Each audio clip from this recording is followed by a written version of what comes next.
A woman forgotten by the world and abandoned by the man she loved sits in the back of a silent courtroom. For 20 years, she raised their twin children alone, erased from his glittering life of power and luxury. Today she has been summoned to hear the final will of the man who broke her.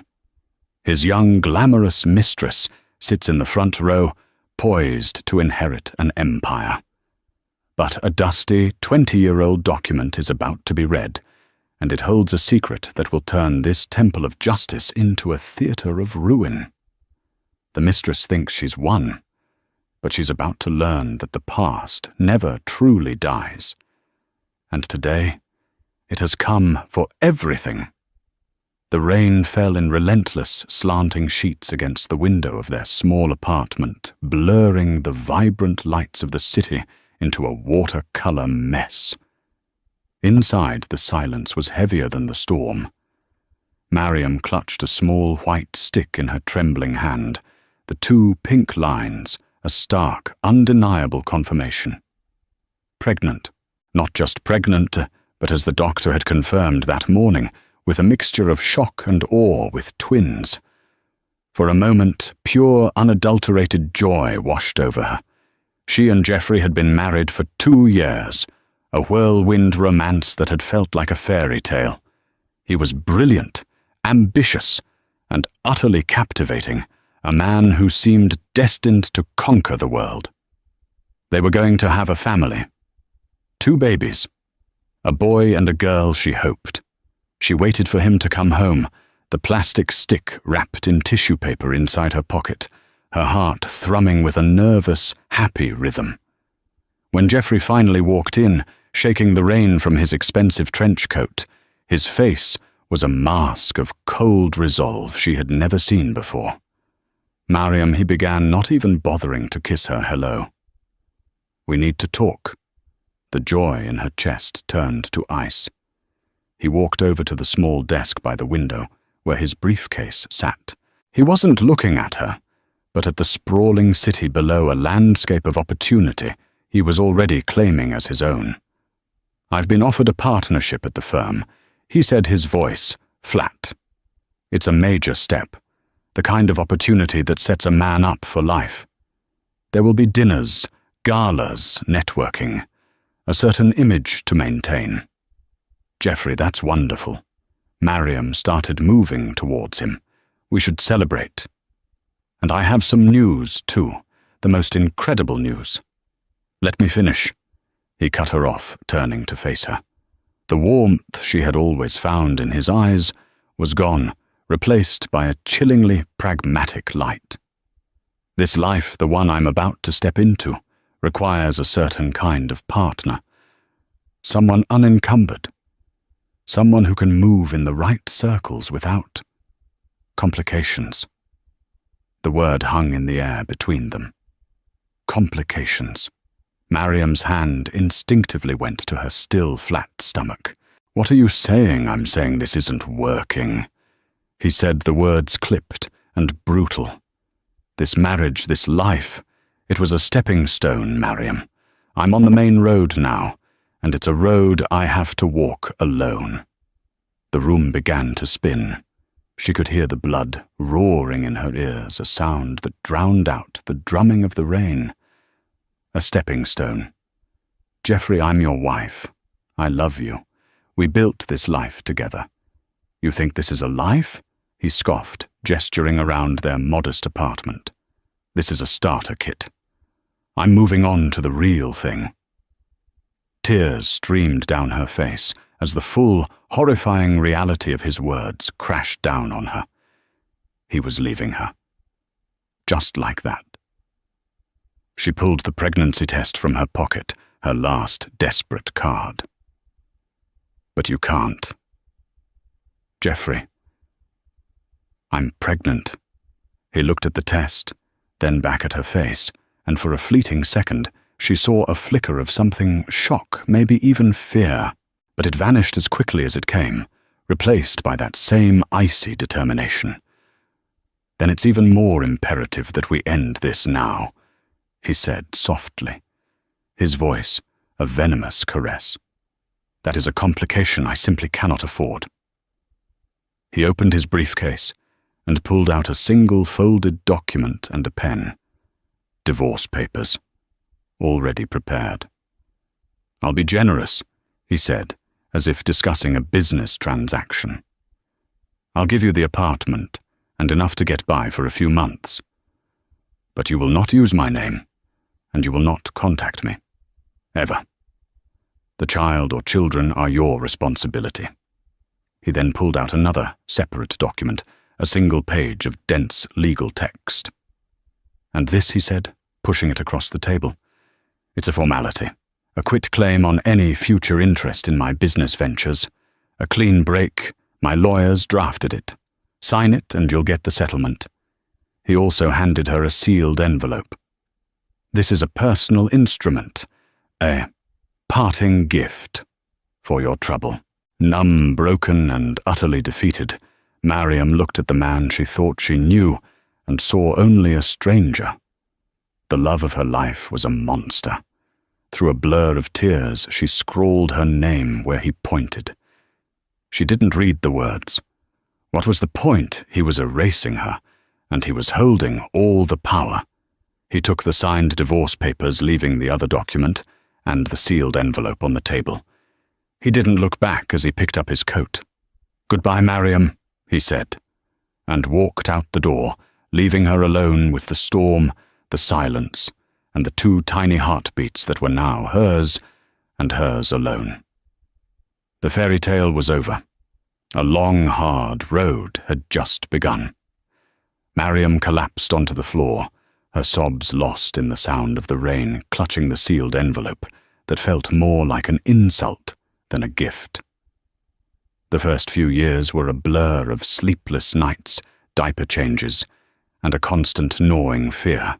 Mariam Hart became Mariam Lutfallah, again shedding the name of the man who had discarded her like a piece of trash. The settlement money he'd provided was a pittance, barely enough to last 6 months, let alone raise 2 children.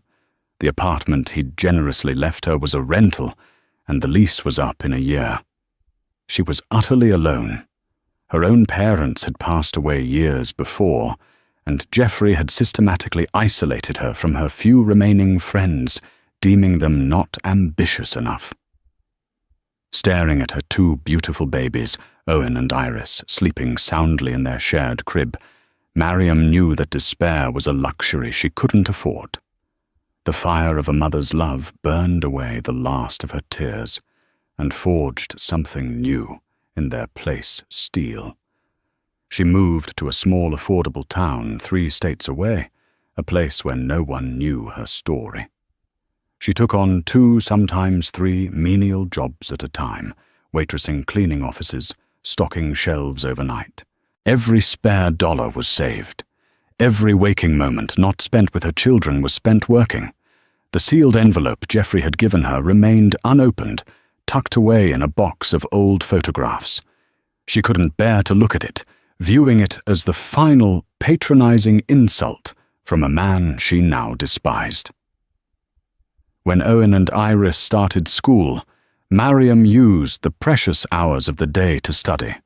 She enrolled in online community college courses, first in business management, then in culinary arts, channeling her passion for baking into a tangible skill.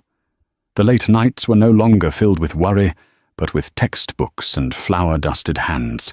She started small, selling cakes and pastries from her tiny kitchen to local cafes. Her reputation grew. People loved her creations, not just for their taste, but for the heart she poured into them. Within 5 years, she had saved enough for a down payment on a small, run-down storefront on Main Street. She named it the Twin Loaf. The bakery became the heart of the community.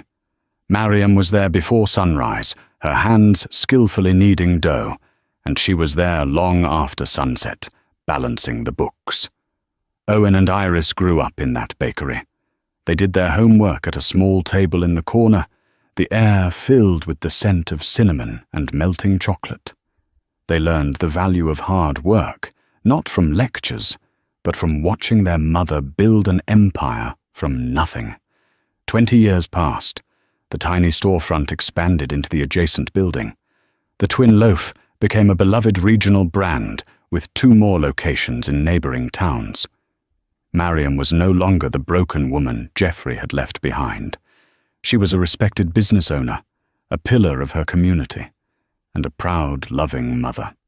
Owen was studying law at the State University, a quiet, intense young man with his mother's sense of justice.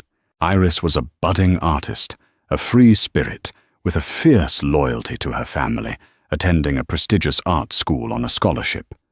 They knew the truth about their father, not a sugar-coated version, but the raw, painful story of his abandonment. It had not made them bitter, but had instead bound the 3 of them into an unbreakable unit. One crisp autumn afternoon, as Mariam was boxing up a custom wedding cake, a man in a sharp suit walked into the bakery. He looked starkly out of place amongst the cozy decor and sweet aromas. "Are you Miss Mariam Lutfallah?" he asked, his tone formal. "I am," Mariam said, wiping her hands on her apron. The man handed her a crisp, legal-sized envelope. "You've been served," he said, and turned and walked out, without another word. With trembling fingers, Mariam opened the envelope. Her heart hammered against her ribs as she read the legal jargon.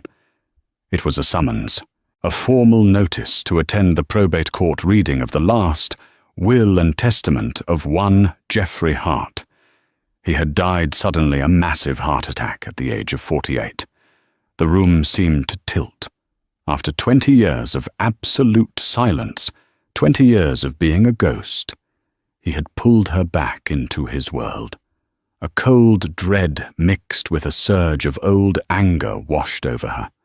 His mistress, a woman named Beatrice Croft, who was often splashed across society magazines, was petitioning to be named the sole executor of his vast estate.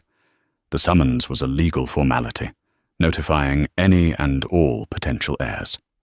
She almost threw the letter away. What could he possibly have to say to her now?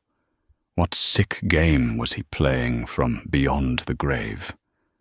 But that night, as she looked at her children, now young adults on the cusp of their own lives, she knew she had to go. Not for herself, not for any hope of money, but for them. For the 2 children he had never met, never acknowledged, never loved. This was the final chapter of a story he had started 2 decades ago, and she would be there to see it end. The summons sat on Mariam's kitchen counter for 3 days, a white rectangle of dread in her otherwise orderly life. She hadn't told the twins yet. How could she? How could she explain that the ghost who had haunted their lives was now demanding her presence? Her first instinct was to ignore it, to throw it in the fire and pretend it never arrived. Geoffrey's world of cutthroat business, high-stakes finance, and tabloid fodder relationships was a universe away from her warm bakery and the quiet life she had so painstakingly built. She wanted no part of it. But the name of the law firm on the letterhead Dawson, Finch and Gable stirred a faint memory. It wasn't the firm Geoffrey had been a part of when he left her. It was an older, more established name. Driven by a curiosity she couldn't quell, she looked them up. The firm was ancient, one of the oldest in the city, known for handling old money and complex family trusts. It seemed an odd choice for a modern corporate raider like Geoffrey. Just as she was about to close the laptop, her phone rang. It was an unlisted number. Miss Lutfallah, a gravelly voice, inquired. "Yes, who is this?" "My name is Howard Davies. I'm a senior partner at Dawson, Finch and Gable. I trust you received our correspondence regarding the estate of Mr. Geoffrey Hart." Mariam's spine stiffened. "I did. And with all due respect, Mr. Davies, I have no interest in Mr. Hart's estate. His world has nothing to do with mine." There was a pause on the other end of the line. "Miss Lutfallah?" "Mariam.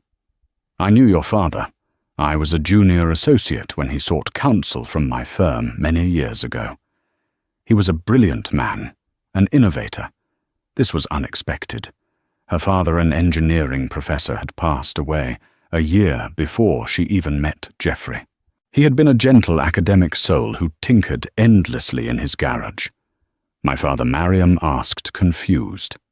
Yes, which is why I am personally urging you to attend the reading. I understand your reluctance, believe me. I have followed Mr. Hart's career over the years. But I must impress upon you that your presence is not merely a formality. It is essential. His voice was imbued with a strange urgency. Before Mariam could question him further, another call beeped through. She glanced at the screen. It was a number from the city. On a gut feeling, she put Mr. Davies on hold. "Hello, is this Mariam Lutfallah?" The voice was sharp, polished, and dripping with disdain. It was a voice accustomed to getting what it wanted. "It is." "This is Beatrice Croft," the woman announced, as if Mariam should be honored. "I'm sure you know who I am. I'm calling about this ridiculous legal notice you were sent. Let me be perfectly clear. You are not welcome. Geoffrey's past is dead, and so are you as far as his life was concerned. Whatever pathetic attempt this is to get money, it won't work. The estate is mine. Stay away, or I will have my lawyers bury you in litigation you can't possibly afford. Do you understand me, little Baker?" The sheer audacity, the venomous condescension, sent a hot flash of anger through Mariam. The fear and confusion she'd been feeling were burned away by pure, cold rage. The little Baker had survived 20 years without a damn thing from Geoffrey Hart. She had built a life, a business and a family with her own 2 hands.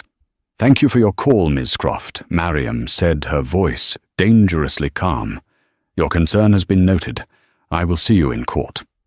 She hung up before Beatrice could respond and switched back to the other line. "Mr. Davies, I've changed my mind. Tell me when and where." That evening she sat Owen and Iris down at the familiar kitchen table, the scent of cooling bread still hanging in the air. She laid the summons out between them and explained everything, the news of Geoffrey's death. The summons, the strange call from the old lawyer, and the threatening call from his mistress. Owen's face hardened, his jaw set in a protective line that reminded her so much of her own father. "She threatened you, after everything he did." Iris, ever the more emotional of the two, reached across the table and took Mariam's hand. "Mum, you don't have to do this. We don't need anything from him. We have you. That's all that's ever mattered." "I know, sweetie," Mariam said, squeezing her hand. "And I'm not going for money. I'm going because for 20 years he pretended you didn't exist. He tried to erase us. And that woman, his partner, thinks she has the right to threaten me, to call me a nobody. She looked at her 2 incredible children, the living, breathing proof of a love Geoffrey had tried to discard. He doesn't get the final word. We do. We are going to walk into that courtroom, and we are going to show them what he threw away. We will do it with dignity and strength. We will do it for us." A silent understanding passed between them. This wasn't about an inheritance. It was about closing a painful chapter on their own terms. It was about standing up together as a family. Mariam went to her bedroom and pulled out an old, dusty box from the back of her closet. Inside, beneath faded photos of her parents, was the sealed envelope Geoffrey had given her all those years ago. For the first time, she felt no pain looking at it, only a cold resolve. She took the envelope and the other legal document he'd left her and placed them in her handbag. Whatever they were part of the story. And she was finally ready to hear the end of it. The drive to the city was a journey back in time. As the familiar skyline rose to meet them, a knot of anxiety tightened in Mariam's stomach.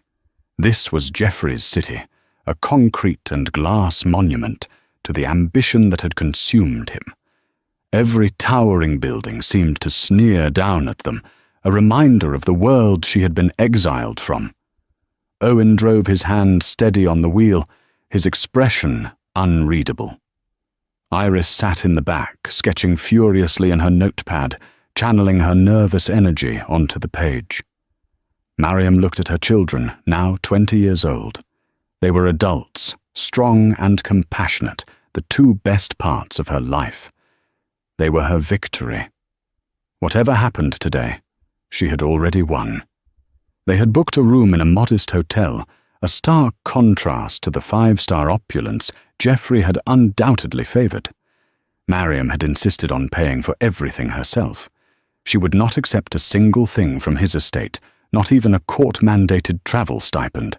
She chose her outfit with care, a simple, well-tailored navy blue dress, elegant but understated. It was the uniform of a woman who was confident, successful, and owed nothing to anyone. Owen wore a dark suit, looking more like a young lawyer than a student, and Iris wore a gracefully simple black dress, her artistic flair showing only in a unique silver necklace she had designed herself. They were the Lutfalas, a united front. The probate court was housed in a formidable old building of granite and marble. Its grand echoing halls were designed to intimidate, to make the individual feel small and insignificant. As they walked towards the designated courtroom, they felt the shift in atmosphere. The air grew thick with the scent of expensive perfume, leather, and entitlement. Whispers followed them down the corridor. "Who are they? I didn't know Geoffrey had other relatives." And then they saw her. Beatrice Croft stood at the centre of a small, sycophantic crowd, holding court like a queen. She was exactly as she appeared in the magazines, tall, impossibly thin, draped in designer clothes, and dripping with diamonds that flashed cruelly under the courthouse lights. Her face, a masterpiece of cosmetic subtlety, registered a flash of surprise, then hardened into a mask of pure contempt as she saw Mariam and the twins. She deliberately turned her back on them, a clear and public dismissal. The message was obvious. You do not belong here. Mariam felt a tremor of her old insecurity, the feeling of being the girl from the wrong side of the tracks. But then she felt Owen's hand on her arm, a steady grounding pressure. She looked up and met his gaze, and saw her own strength reflected back at her. They took their seats at the back of the courtroom, a small island in a sea of pinstripes and silk. The room was packed. On one side sat Geoffrey's corporate cronies, men with predatory smiles and cold eyes. On the other sat Beatrice's friends, society women, who looked at Mariam and her children as if they were an unpleasant smell. At the front, Beatrice sat next to a sleek, expensive-looking lawyer. She leaned over and whispered something to him, and he glanced back at Mariam's family, a smirk playing on his lips. An elderly man with kind eyes and a slightly stooped posture approached them. "Mrs. Lutfalla?" he asked softly. It was Howard Davies. "Yes," Mariam replied, shaking his offered hand. "I'm so glad you came," he said, his gaze flicking briefly to Owen and Iris with an expression of deep sympathy. "Please don't let this atmosphere intimidate you. Just listen. That's all you need to do." He gave her a small, reassuring nod before retreating to a seat on the other side of the aisle. The door to the judge's chambers opened, and a bailiff called out, "All rise." An imposing judge with a mane of white hair entered and took his seat, the Honourable Judge Albright presiding. "Be seated." The room fell silent. Judge Albright looked over the documents before him, his expression stern. "We are here for the reading of the last will and testament of Geoffrey Hart. I am aware this is a high-profile estate, and emotions may run high. I will tolerate no outbursts. Is that understood?" A murmur of assent went through the room. Beatrice sat a little straighter, a smug, proprietary smile on her face. This was her coronation. Mariam took a deep breath, her heart pounding a steady, defiant rhythm. She was ready. The ghosts of the past were all gathered in this room, and it was time to face them. Judge Albright adjusted his spectacles and picked up the thick, professionally bound document that represented the sum of Jeffrey Hart's life. The air in the courtroom was electric with anticipation. For the corporate sharks, it was about the fate of a multi-billion-dollar empire. For Beatrice Croft, it was about the validation of her entire existence. For Mariam, it was about an ending. This document, the judge began, his voice booming in the silent room, is the last will and testament of Jeffrey Hart, dated March 12th of this year. It has been verified and is legally binding.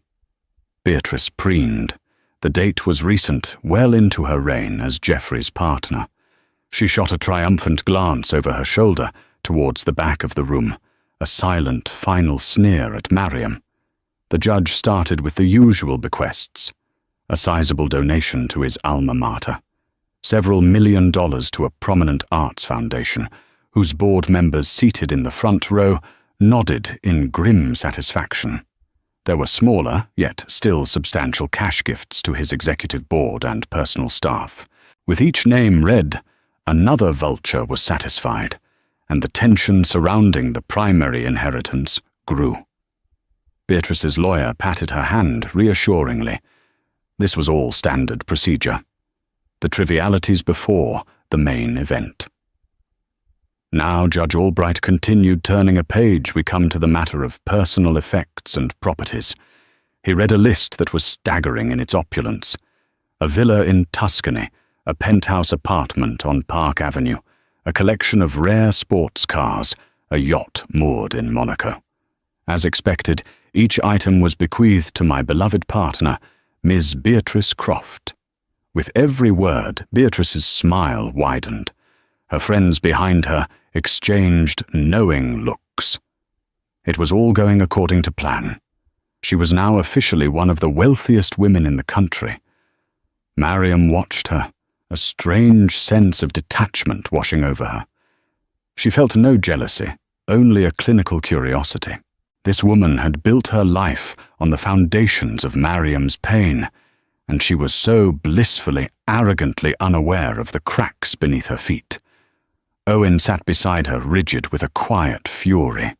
Iris had stopped sketching and was watching Beatrice with an artist's intense, analytical gaze, as if committing this portrait of avarice to memory. Finally, Judge Albright announced, his tone shifting almost imperceptibly. We address the disposition of Mr. Hart's primary asset, his controlling interest in Hart Industries and its subsidiary holdings. This was the moment. The entire room held its breath.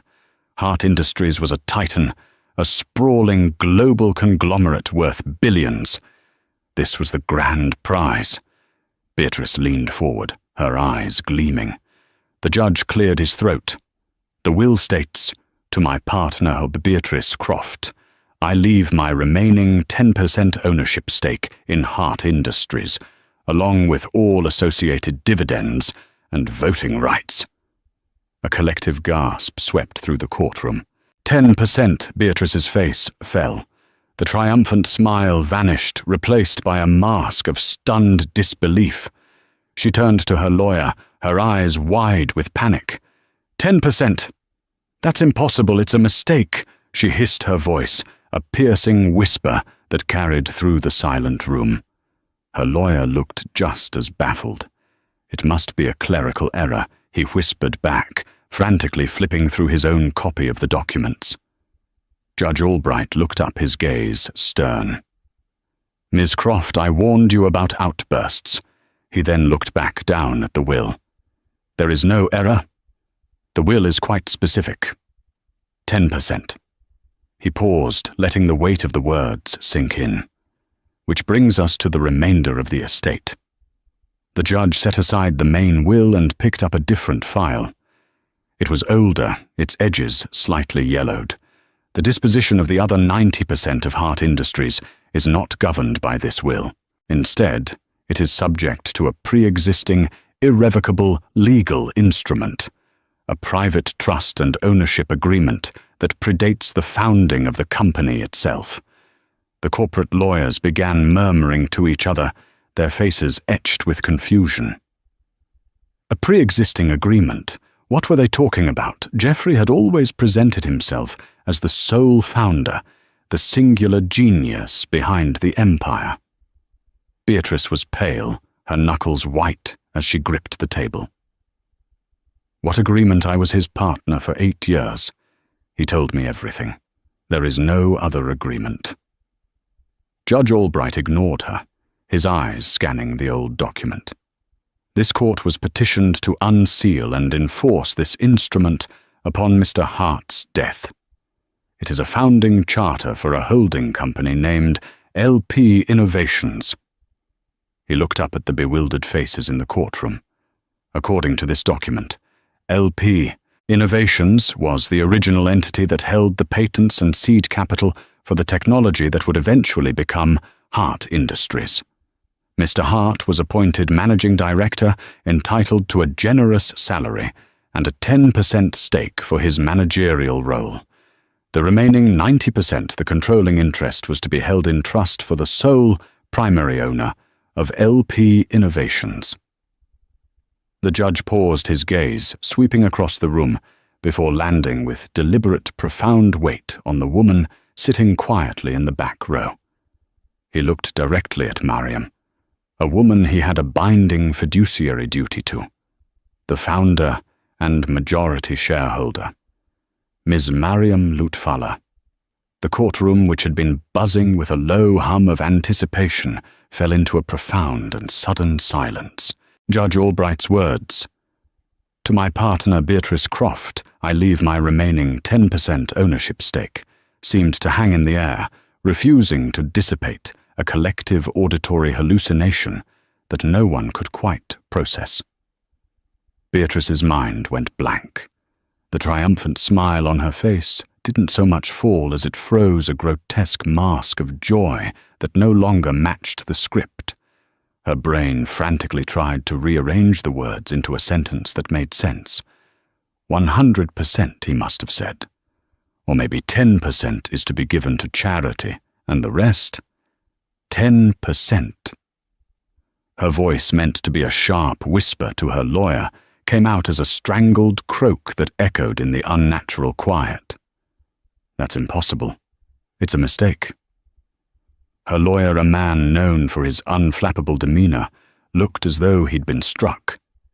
He fumbled with his copy of the will, his face paling as he scanned the text. He could find no error. The ink was clear, the language precise. A ripple of shock and confusion spread through the room.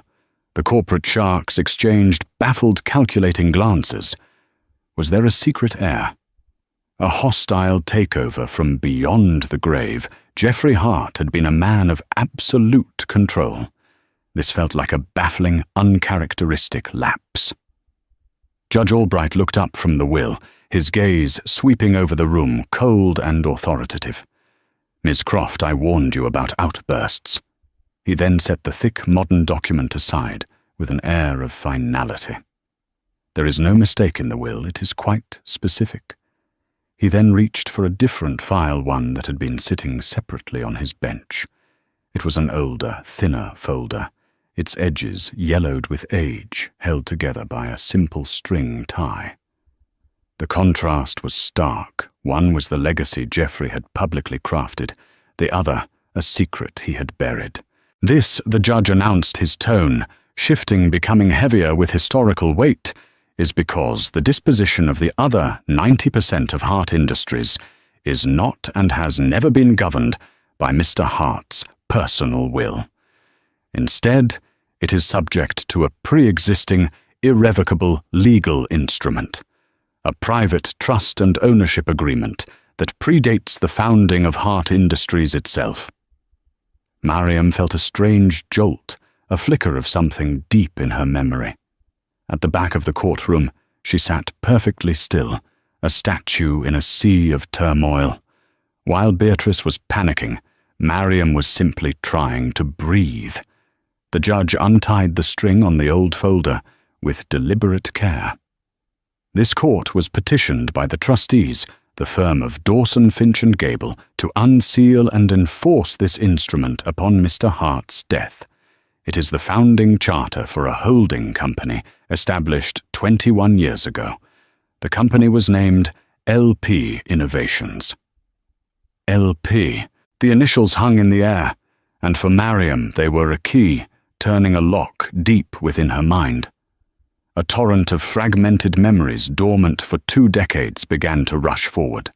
Her father in his garage workshop, the scent of solder and ozone in the air, his face alight with the joy of discovery. He was holding up a circuit board, explaining with breathless excitement the revolutionary data compression algorithm he had perfected. "It'll change everything, Mariam," he'd said. "The way we store and send information." Another memory her father, weeks later, spreading legal papers across their kitchen table. "A patent application. You sign here as a co-owner," he'd insisted.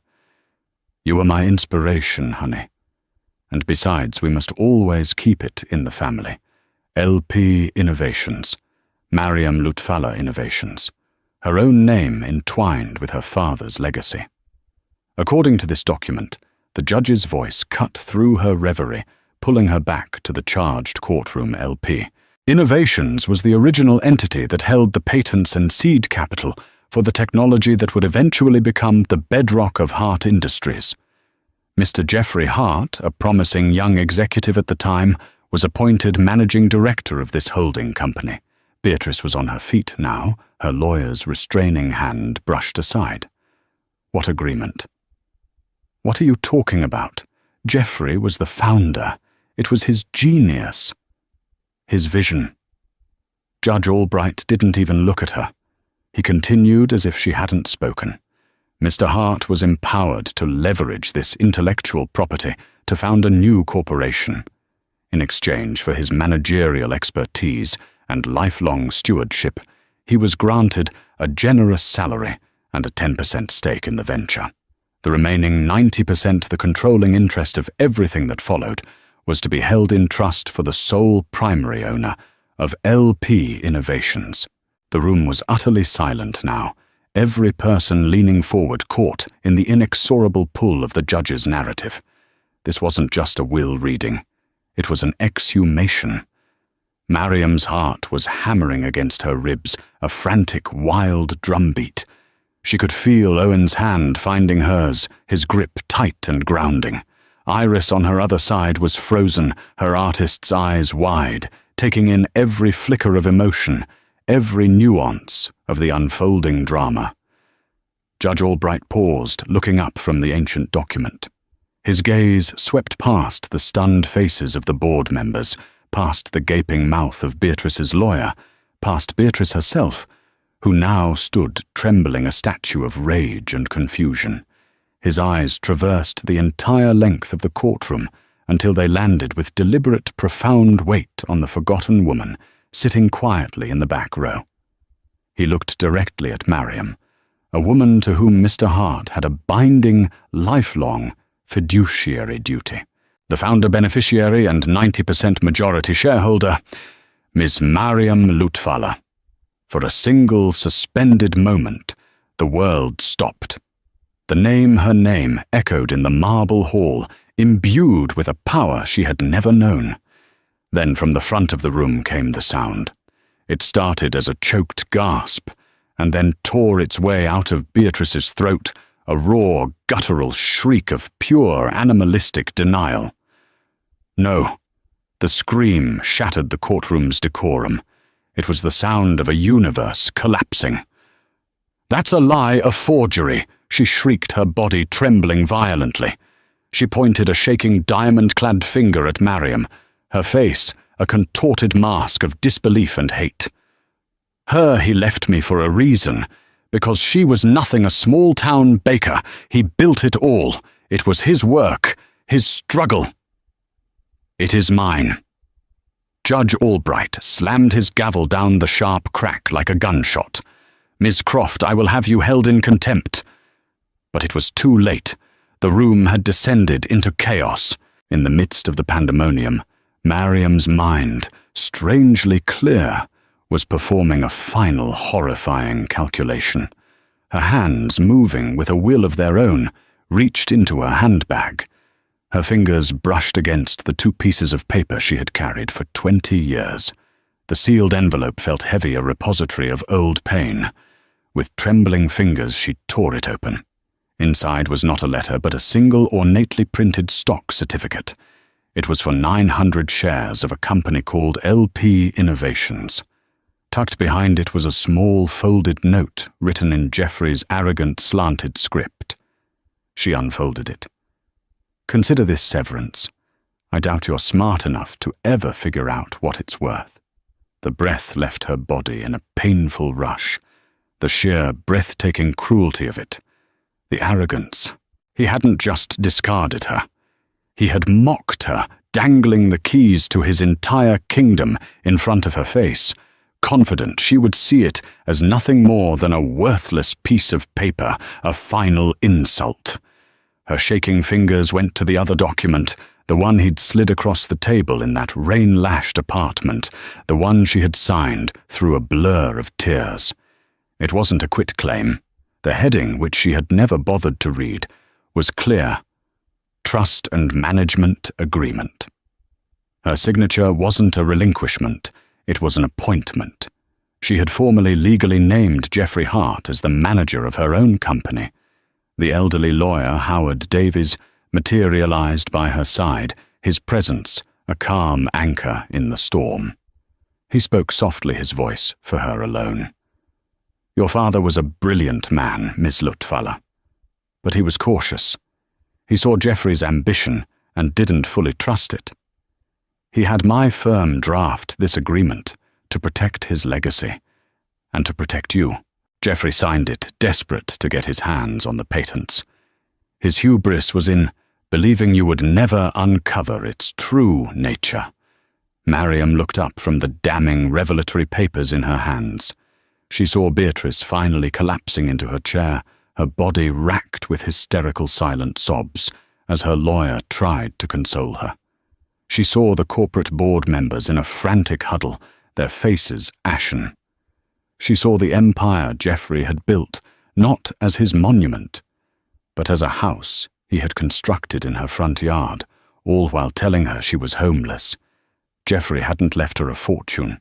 He had left her a reckoning, and it was now and had always been hers to command.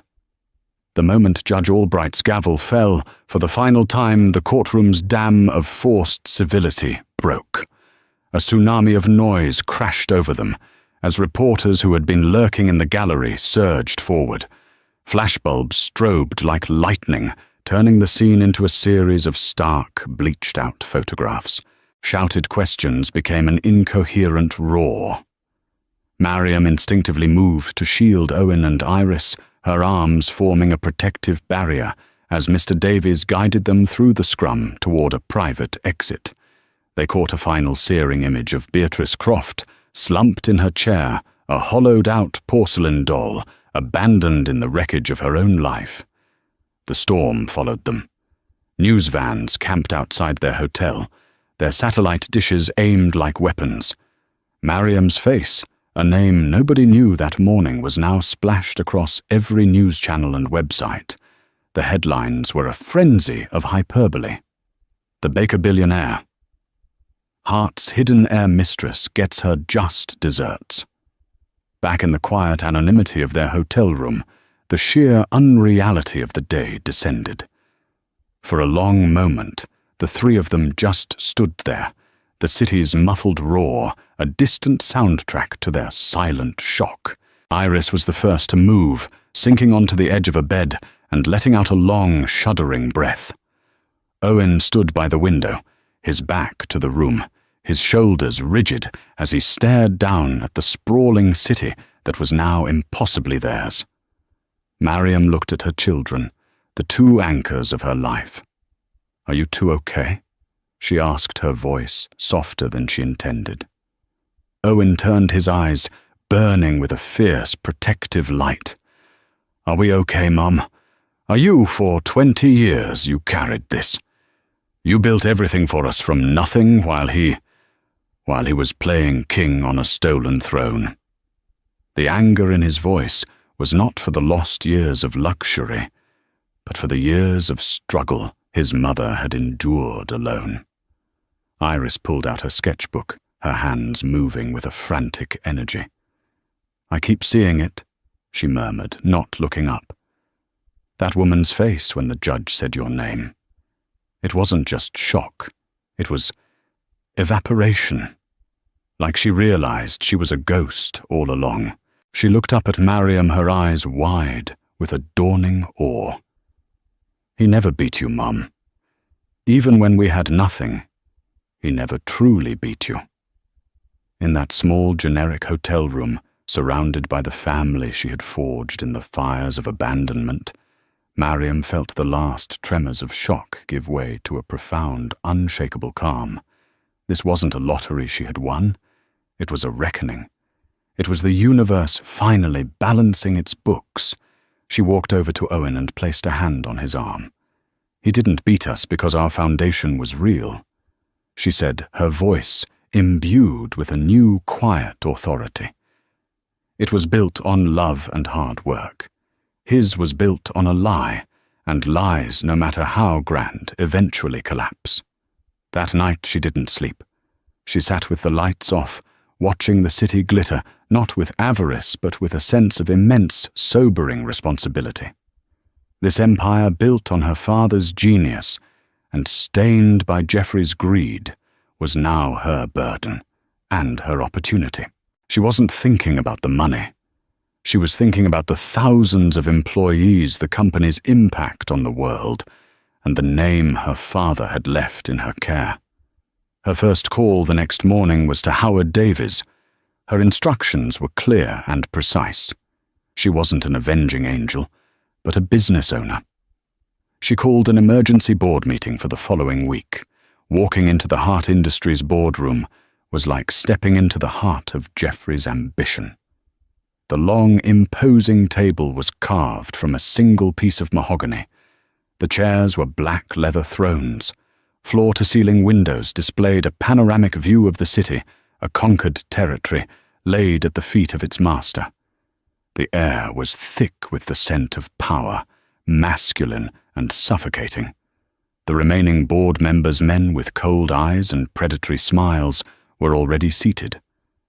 They watched her walk in their expressions, a calculated blend of apprehension and condescension. They were sizing her up, expecting a grieving widow or a startled baker they could easily manipulate. They did not expect Mariam Lutfalla. She entered flanked by Owen and Mr. Davies, and their presence alone shifted the room's dynamics. She didn't take the seat at the head of the table, Jeffrey's seat. She chose a chair at the side, a deliberate move that declared the old hierarchy was dead. "Good morning, gentlemen," she began, her voice resonating with a clarity that commanded attention. The nervous tremor she'd feared was absent, replaced by the steady tone of a woman who had faced far worse than a room full of arrogant men. "I imagine you have many questions. Let me be direct. For the last 20 years, I have been building a business from the ground up. I know what it means to meet a payroll, to manage inventory, to satisfy customers, and to create something of value with my own two hands. I am not a stranger to the world of business. I am simply a stranger to this kind of business." She paused, letting her words sink in her gaze, meeting each man's. "I am not here to destroy Hart Industries. I am here to reclaim its soul." A palpable tension filled the room. This was not the speech they had anticipated. There will be a full transparent audit of all company finances, effective immediately. The aggressive slash and burn practices that this company has become known for will end.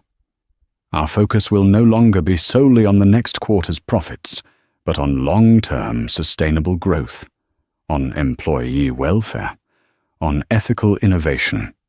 We will become a company that builds, not just acquires, that creates, not just consumes. She stood, her small frame commanding the space. You have a choice, she concluded, her voice leaving no room for negotiation. You can embrace this new direction and help me build a company our children would be proud of. Or you can tender your resignation this afternoon. There is no third option. The silence that followed was absolute. It was the sound of Geoffrey Hart's entire philosophy being dismantled in less than 5 minutes. In the weeks that followed, the karma of Geoffrey's life continued its relentless course. As Mariam worked with Mr. Davies to clean the house he'd left behind, the true state of Beatrice Croft's inheritance became painfully public. Geoffrey's personal debts were staggering. His 10% stake was devoured by creditors before she saw a dime. A tabloid photo captured her moving out of the Park Avenue penthouse, the doormen who once bowed to her, now impassively carrying boxes to a simple moving van. Her society friends, who had flocked to her light when it was bright, scattered like insects, whispering that they'd always known there was something fragile about her position. She had been a queen in a rented kingdom, and her lease was up. Months later, Mariam was working in her new office. She had refused Geoffrey's opulent suite, choosing a smaller, brighter space. On the wall hung one of Iris's abstract paintings, a swirl of defiant color. On her desk sat a photo of the twins laughing outside, the twin loaf. It was a room that belonged to her. Her assistant buzzed. Miss Lutfalla, there's a Miss Croft here to see you.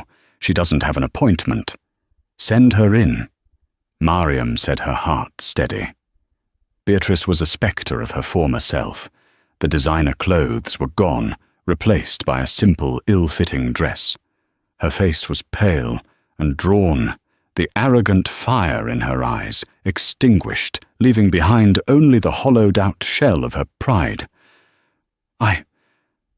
I just wanted to see you, Beatrice stammered, her voice thin. She looked around the modest office, as if searching for an answer. To understand. Why are you doing all this? You could have just taken the money and lived on an island for the rest of your life. Why are you here in this office running all of this? Mariam leaned back in her chair, regarding the woman who had once held her in such contempt. She felt no triumph, no desire to gloat. She only felt a vast, weary pity. Because it was never about the money, Beatrice, Mariam said softly. 20 years ago, the man you loved tried to erase me. He took my father's work, his legacy, and twisted it into this monument to his own ego, all while pretending my children and I didn't exist. He thought I was nothing. You thought I was nothing. Mariam rose and walked to the window, looking down not at a conquered territory, but at a city full of lives her company now touched. This, she said, her gesture encompassing everything, is not about revenge.